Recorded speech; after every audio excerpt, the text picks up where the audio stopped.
टीना एक बहुत ही सुंदर लड़की थी। वो अपनी माँ राधा और भाभी रीमा के साथ रहती थी। टीना पास के ही एक स्कूल में टीचर थी, लेकिन उसे एक बुरी आदत थी। वो जिसके पास रहती थी उसे बात बात पर चूटी काट लेती थी, मानो उसके हाथ में खुजली हो रही हो। चूटी काटे बिना वो रह ही नहीं पाती थी, जिसके कारण कई बार लोग उससे गुस्सा हो जाया करते थे। अरे ओ टीना, जल्दी से तैयार हो जा, वरना स्कूल के लिए लेट हो जाएगी।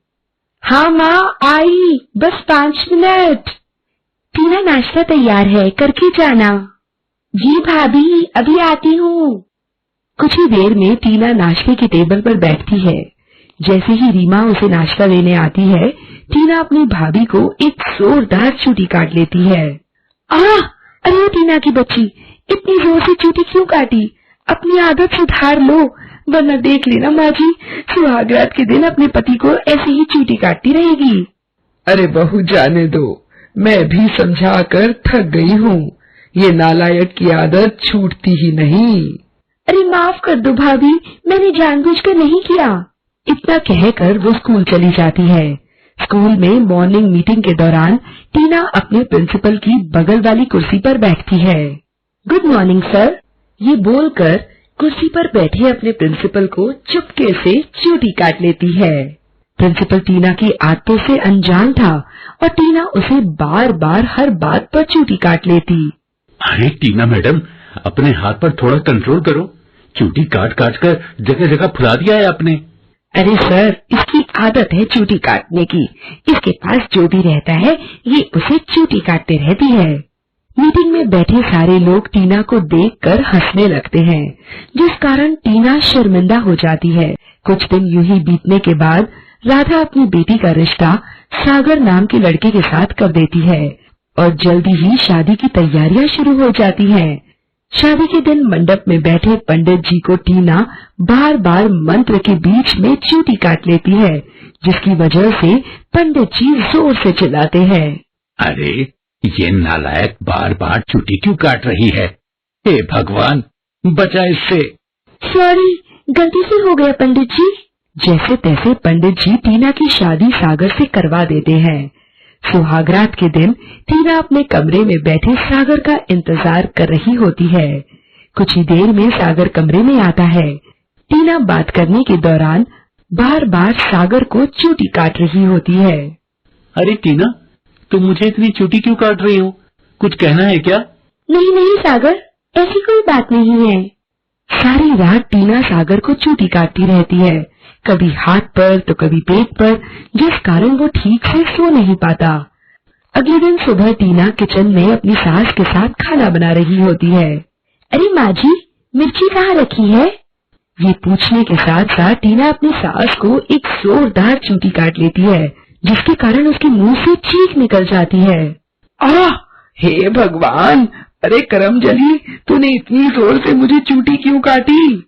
इतना कहकर उसकी सास अपने हाथ सहलाते हुए वहाँ से चली जाती है। थोड़ी ही देर में टीना सबको खाना परोसती है। अरे पिताजी, आपने तो पूरी ली ही नहीं। अरे नास पीटी, वो तेरे ससुर हैं, उन्हें तो छोड़ दे चूटी काटना। पता नहीं ऐसी चूटी कटवा बहू मेरे ही नसीब में थी क्या? सारे लोग टीना से नाराज हो जाते हैं। एक दिन टीना अपने पति और सास के साथ बाजार जा रही होती है। तभी दुकान से सामान खरीदते समय टीना देखती है कि एक चोर उसी दुकान का सामान चुरा रहा होता है। इतने में टीना उसे एक जोरदार चूटी काट लेती है, जिसके कारण चोर के मुंह से चीख निकल जाती है और सारा चुराया सामान नीचे गिर जाता है, जिससे चोर पकड़ा जाता है। ये देखकर आसपास के सारे लोग टीना की बहादुरी पर तालियां बजाने लगते हैं। ये सब देखकर टीना की सास अपनी बहू से बोलती है। अरे वाह बहू, आज तूने अपनी चूटी काटने की आदत से हमारा दिल जीत लिया। हमें माफ कर दो, हमने तुम्हें बहुत बुरा भला कहा। नहीं माँ, मैंने भी तो आप सबको बहुत परेशान किया है, मुझे भी माफ कर दीजिए। माफ तो मैंने तुम्हें कर दिया, लेकिन मेरे से 2 गज तुम दूर ही रहना। टीना और सागर हंसने लगते हैं और एक बार फिर से सब कोई खुशी खुशी रहने लगते हैं। अपराजिता शहर में रहकर जानवरों के क्लिनिक में काम किया करती थी, जिस कारण उसे थोड़ी बहुत जानवरों की दवाओं के बारे में जानकारी हो गई थी।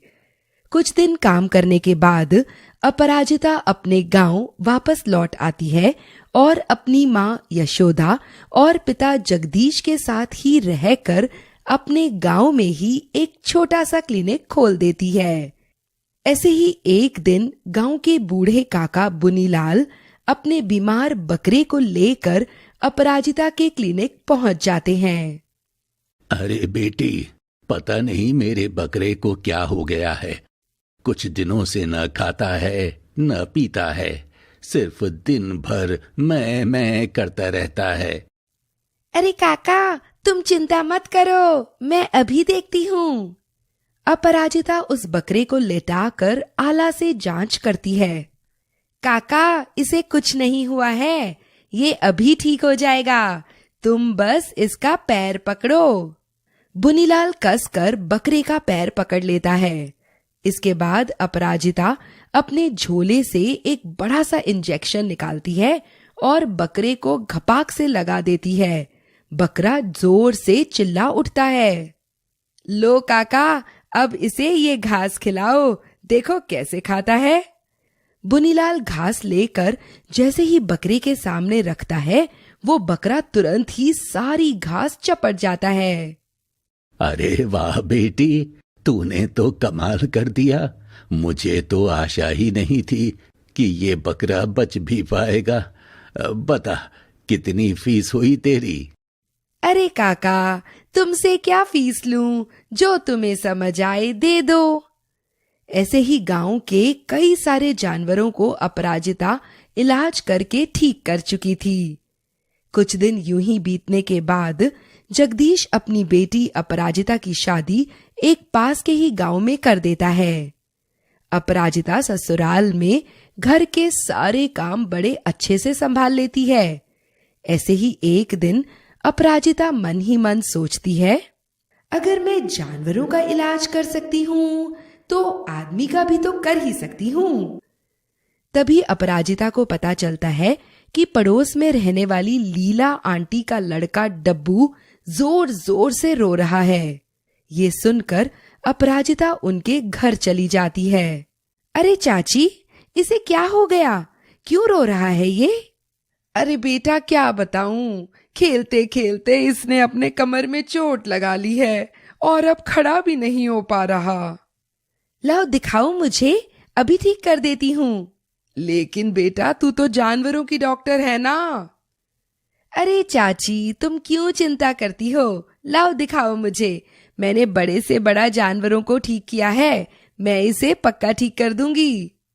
हाँ बेटा, सुना तो बहुत है तुम्हारे बारे में। हाँ चाची, बस तुम इसे पीछे घुमाओ और इसका हाथ पकड़ो। लीला डब्बू को लिटा देती है, जिसके बाद अपराजिता अपने बक्से से एक बड़ा सा इंजेक्शन निकालती है। डब्बू वो सुई देखकर डरते डरते बोलता है, अरे नहीं नहीं नहीं, मैं सुई नहीं लूंगा। नहीं चाची, सुई नहीं, मैं ठीक हूँ, मुझे कुछ नहीं हुआ, मुझे सुई नहीं चाहिए। अरे डब्बू, 2 मिनट तो शांत तो रहे, कुछ नहीं होगा, बस चींटी काटने जैसा लगेगा। नहीं नहीं नहीं, मेरा हाथ छोड़ माँ, ये मुझे सुई लगा देगी माँ, हाथ छोड़ माँ, मुझे नहीं सुई लगवाना।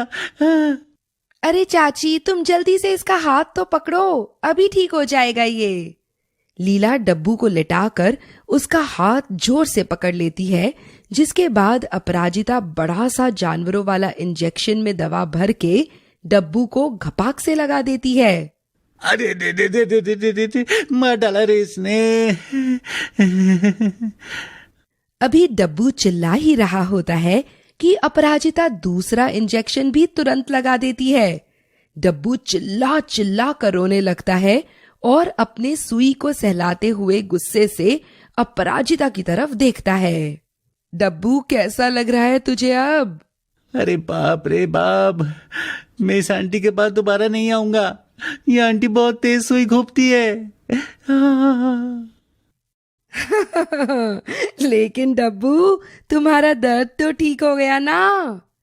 ये बोलकर लीला और अपराजिता दोनों हंसने लगते हैं।